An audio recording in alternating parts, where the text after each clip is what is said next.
Imagine a child, just 8 years old, torn from her mother's arms as flames devour her village. Her mother's screams echo through the dawn, calling a name that will soon be beaten out of her by the crack of a Roman whip. This isn't the Rome of glittering aqueducts or Caesar's triumphs painted in history books. This is the Rome built on blood, sweat, and silenced voices. Millions of them, belonging to women and girls who were the empire's unseen fuel. What was it like to live as a female slave in this world? Step with me into the shadows of history, where their pain was the price of Rome's glory. Brace yourself for a truth that cuts deeper than any gladius. It starts with fire. Roman legions descend on a village before sunrise, unheralded, their arrival marked by smoke and screams. A father bolts for the tree line, desperate to save his family, but a soldier's blade finds his spine before he takes 10 steps. A mother clutches her daughter, whispering prayers to gods who seem to have turned away. Soldiers pry her fingers loose, one by one, until bones snap under the strain. The girl, small and trembling, is chained to dozens of others, some younger, some already bearing the weight of womanhood.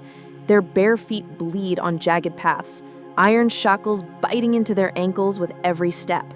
This isn't just a raid, it's a harvest, feeding Rome's insatiable hunger for bodies to serve, labor, and suffer. Not every girl is taken by war's brutality. Some are sold to settle debts. Picture Claudia, 12, with bright eyes and smooth skin. Her father, Marcus Tullius, owes 600 denarii to a creditor who arrives at their modest home. He inspects Claudia like livestock, checking her teeth, her limbs, ensuring no deformities. A nod, and the debt is erased, paid in her flesh. Others are born into this darkness, their mothers already enslaved. Roman law is merciless. If your mother is property, so are you. By age 5, you're hauling heavy water jars, your small shoulders aching. By 10, you're taught what your body is worth in the eyes of those who own you. Freedom is a word you'll never know, a concept as distant as the stars. The journey to Rome is a crucible of suffering, stretching across weeks of relentless marching. Your feet blister, then bleed, then grow numb, leaving trails of red on the dirt. The girl chained beside you hasn't spoken since her brother was cut down in front of her. Her eyes are hollow, moving only when the whip cracks about her head. You're fed thin grain porridge once a day, just enough to keep you stumbling forward. Too much would be wasteful, and some of you won't survive the journey anyway. The weakest collapse first, their bodies crumpling like dry leaves. Soldiers don't pause. They cut the chains and leave the fallen for crows and wolves. At night, you're hobbled, left to shiver on the cold ground with no blankets, no shelter. You learn to curl against other girls for warmth, sharing body heat like animals in winter. Guards patrol with torches, counting their investments, ensuring none escape. They speak in Latin, a language you'll soon learn through repetition and pain, tossing words like market price, breeding age, and damaged goods, as if describing cattle. In the dark, you whisper your name to the girl beside you, a fleeting act of defiance, a thread of humanity. Names are luxuries slaves can't afford. When Rome's towering walls rise before you, something inside your chest breaks. The child who left her burning village is gone, replaced by someone learning to survive as property. The Forum Boicerium awaits, a marketplace of human misery, its stone platforms like the teeth of a giant beast. The smell reaches first, sweat, dust, and fear hanging heavy in the air. Behind canvas walls, they strip away what's left of your old life, scrubbing your skin with volcanic stone until it shines. Olive oil is rubbed across your body, the same used in Roman banquets, turning you into something polished, presented, no longer human. Older enslaved women, their faces worn and quiet, whisper the rules. Stand tall, do not flinch, do not cry. Tears lower your price, and a lower price means a harsher fate. They comb your tangled hair, braid it tight, color your lips with red earth, dust your cheeks with crushed minerals. When you look in the polished bronze, you no longer see yourself, only a doll prepared for display. The auctioneer's voice booms across the forum, announcing you as if selling pottery. Strong for labor, unmarked skin, suitable for service. Pushed onto the platform, sunlight blinds you after days in darkness. Roman citizens examine you with cold, calculating eyes. Wealthy matrons point and whisper, measuring your worth as if choosing kitchenware. Old men in the crowd exchange knowing glances, their intentions clear even in silence. Bidding begins. 10 denarii, then 15, 25. Finally, a woman in purple silk steps forward, her jewelry glinting like trapped stars. She inspects you with detached precision, asking practical questions about your age and condition. Then she raises her hand. 50 denarii. The hammer falls. Sold. Iron shackles replace rope bonds as her attendants take you away. She doesn't look back. You are no longer a child, no longer yourself. You are an acquisition, another object in a household overflowing with them. That afternoon, in a workshop behind the market, they brand you.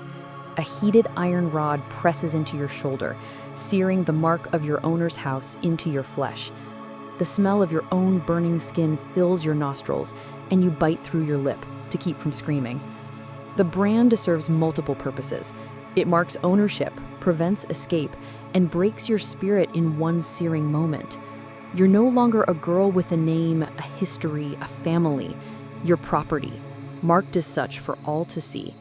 As they drag you toward your new home, you pass other slave markets, thousands of girls like you being sold, branded, broken. This isn't an accident or an aberration, it's Rome's design. The empire runs on bodies like yours. The Domus, your new prison, rises like a marble tomb, its columns painted with scenes of Roman glory, battles won, enemies conquered, treasures claimed. You're about to become one of those treasures. Dawn comes before the rooster crows, a leather whip snapping across your feet, jolting you from the stone floor where you sleep with 6 other girls. No warning, no mercy. The overseer's voice cuts through the darkness. Move. The master wants his meal before sunrise. You stumble to the kitchen, joints screaming from another night on cold stone. The fire pit needs lighting, water needs hauling, bread needs kneading. Your small hands blister on rough ropes as you pull bucket after bucket from the well. Other slaves move like ghosts, silent and efficient. But efficiency is never enough. Nothing is ever enough. The domina, barely 25, appears in the kitchen doorway like a vengeful spirit. Her eyes are cold as winter marble, and they find you immediately. The newest acquisition, the easiest target. This cup has water spots, she declares, though it gleams in the torchlight. She hurls the bronze vessel, striking your temple. Stars explode across your vision, blood trickles down your cheek. She smiles. Clean it again. This is your first lesson in Roman household management. Perfection is impossible. Punishment is guaranteed. Slaves aren't just servants, they're human punching bags for aristocratic frustration. The master is the distant shadow during the day, seen only in the marketplace or at banquets with friends. But when night falls, the air inside the villa changes. His sandals strike the marble floor with a slow, uneven rhythm, the sound carrying through the corridors. The jingling of keys at his belt makes the chamber fall silent. No one dares to breathe too loudly. Tonight, his hand lifts and he gestures toward one of the girls. She rises, her face carefully blank, though her fingers tremble against her gown. She follows him into the darkened hall, footsteps fading until the house is still again. When she returns before dawn, her movements are stiff, her silence heavier than words. No one speaks of what happens in those private rooms. Everyone knows silence is safer. Over time, you begin to understand the cruel order of things. The bold are broken, the lovely are chosen, and the clever learn to disappear into the background, making themselves useful yet forgettable. You scrub floors until your knees bleed through rough cloth, carry amphorae of wine until your back screams, serve meals where Romans discuss philosophy and poetry while you stand silent as furniture, refilling their cups. Sometimes guests notice you. Their hands wander as you pour wine, their comments sparking laughter among free citizens while you stand frozen, trained not to flinch, not to react, not to be human. The domina watches these interactions with jealous fury. Beautiful slave girls, even children, threaten her position, though you have no power to refuse. Her punishments grow more creative. Spilled wine earns a night tied in the courtyard, exposed to the cold. A cracked plate means no food for 2 days. Looking directly at a free citizen brings the whip across your shoulders. You learn to move like smoke, present when needed, invisible when dangerous. You learn which guards trade extra bread for favors you're too young to fully understand, but sense you'll soon be forced to give. The worst isn't the pain, the hunger, or the fear. The worst is how quickly you stop feeling human. Your body betrays you one Tuesday morning in late spring. A crimson stain spreads across your tunic while scrubbing the atrium floors. For a moment, you think you're injured, but the cramping tells you otherwise. Your childhood just ended. The domina notices before you do, her sharp eyes missing nothing that affects her property's value. She calls for the household physician, not out of care, but to confirm her investment has matured. The examination happens in a storage room behind the kitchen. Cold hands, clinical probing, whispered Latin you don't understand. The physician nods to the domina. She's ready for breeding assignments. Ready, as if you had any choice. They move you from the general servants' quarters to a smaller room near the master's chambers. The straw mattress and cleaner clothes feel like luxuries, but the other slaves' pitying glances tell you the truth. Your suffering has been upgraded, but it's still suffering. The domina explains your new duties with the same tone she uses for menu planning. You'll be paired with selected male slaves to produce children for the household. Strong boys for labor, girls for profit. Your womb is now a business asset. Marcus is chosen first, a 20-year-old with broad shoulders and gentle eyes that seem to apologize. Locked in a breeding chamber, he speaks softly of his village, his lost sister, dreams that linger in the dark. He's trying to preserve your humanity before the act that will strip it away. But kindness doesn't change the horror. This isn't love or choice. It's livestock management with a human face. The waiting begins immediately. Each morning, the domina asks, "Any signs yet?" Her eyes scan your stomach like a merchant checking ledgers. When nausea hits 6 weeks later, the household erupts in celebration, not for you, but for their investment. Wine flows for free citizens. You're given barley gruel and goat's milk to ensure the child's health. Your expanding belly becomes public property, touched without permission by strangers who speculate on whether you carry a boy or a girl. Boys are worth more, potentially earning freedom through skilled labor or military service. Girls are future breeding stock. The master's friends bet on your delivery date, wagering coins on your pain like spectators at gladiator games. Your suffering is their entertainment. As your body changes, you feel tiny kicks, movements that both terrify and amaze you. For fleeting moments, you dream of motherhood, holding your child, singing songs from your lost village, shielding them from this world. But veteran slave women shatter those illusions. Don't get attached, they warn. The baby belongs to them, not you. Love it, and they'll use that love to break you. The domina has plans. A boy will be raised for field work. A girl will be sold before she walks, fresh stock for another household's breeding program. You're not becoming a mother. You're a production facility. The master's dinner parties are spectacles of cruelty. You're scrubbed with perfumed oils, dressed in transparent silk that leaves nothing to the imagination, and taught to smile through degradation. Senators, merchants, and commanders fresh from Gaul campaigns gorge on peacock and honeyed wine, debating your origins as if you're not standing there. "She's got spirit in her eyes," one senator observes. "I prefer them broken, but some enjoy the fight." The master nods proudly, promising to break you properly. They make you dance, throwing rotten grapes at your body, betting on their aim. A guest draws a gladius, tracing it across your skin to teach Roman conquest, drawing thin lines of blood that mark battles you never fought. Your pain becomes their history lesson. In private chambers, they refine their cruelty, finding new ways to extract screams. You learn to disassociate, your mind floating near the painted ceiling while your body endures. When guests stumble home at dawn, you collapse in the servants' quarters. Other girls tend your wounds with stolen wine and torn cloth. No one speaks. There are no words for being reduced to entertainment. When the master's debts mount, failed wine ventures, burned olive groves, you're sold to the Suburra's lupanars, purpose-built brothels feeding Rome's endless desires. The building rises 3 stories, its stone cells barely large enough for a narrow bed and wash basin. A curtain serves as a door, offering no privacy. Above your cell, a painted fresco advertises your services. The Lena, a former slave who bought her freedom managing others' misery, assigns you a forgettable Roman name. Your birth name dies here, along with everything that made you human.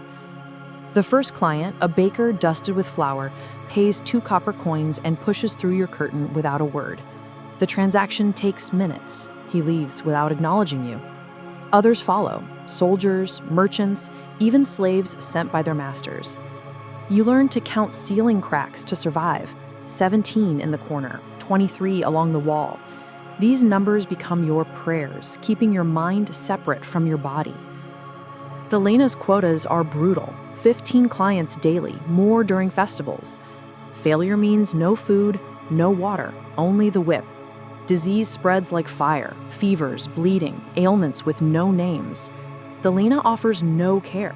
6 slaves are bad for business. Pregnancies are inevitable. Boys are exposed on hillsides, left for animals or kind strangers.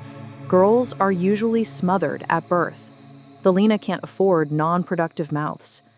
Older women age rapidly. 20-year-olds look 40. 30-year-olds look dead.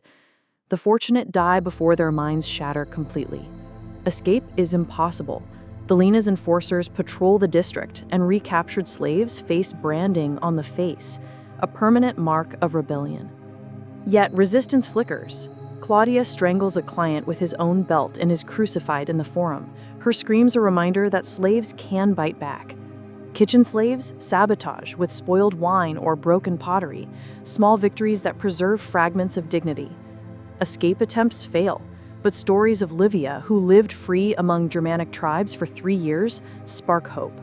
Spartacus's rebellion ignites dreams of freedom, his army burning villas and freeing slaves. But his crucifixion along the Appian Way, alongside 6,000 others, proves Rome's wrath. Still, defiance persists.